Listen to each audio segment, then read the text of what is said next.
Senator Scott Brown will mark his 5-month anniversary in office on Sunday, July 4th. But right now, he's the target of a barrage of political attack ads. And tonight, Jon Keller's trying to sort out truth from spin on Brown's record. And John, your trusty spinometer has a lot to digest tonight. Boy, on this one, I'll say, Jack and Lisa, usually you don't see too harsh attack ads directed at a novice politician almost a year and a half before they're up for re-election. But Brown is no ordinary senator. He's a key swing vote in a divided Washington, and partisan critics sure are anxious to muddy him up.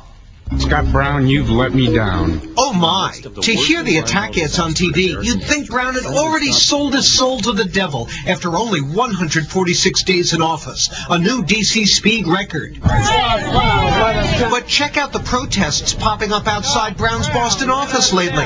One day it's liberals, the next conservatives. What's going on? There are a lot of people that are unhappy with him compromising. State GOP Chair Jennifer Nassour notes Brown is doing what he said he'd do when he ran, voting his party's line at about the same 85% rate as he did in the state Senate, but breaking with the GOP on some high-profile issues. I'm very grateful to Susan Collins, Olympia Snowe, Scott Brown, Chuck Grassley. Brown voted with Democrats Barney Frank and Chris Dodd on an early version of their banking reform bill, but then forced them to drop a tax clause he claimed would hurt our local economy. And despite the attack ad hyperbole, recent polling shows Brown enjoys a stellar 55% favorable rating among Massachusetts voters, with only 18% viewing him unfavorably. That's better than John Kerry's 52-37 spread, and even better than President Obama's rating. So when the ads say, Scott Brown, this is not why we sent you to Washington, the spinometer says, so far, yeah, it is.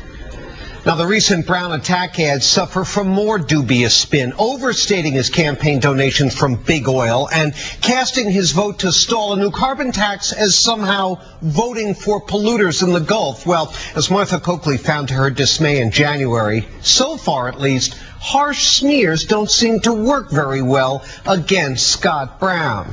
Now, over time, I'm sure he'll step in something, he'll make a mistake, he'll get called on it, and some element of the voters will sour. But right now, they're not buying this kind of attack. He's having a pretty good year. Well, so far, so good. I mean, even I got a free pass my first couple weeks on the job. You did? I think I did. Is that a mistake or what? Oh, thanks, Jack.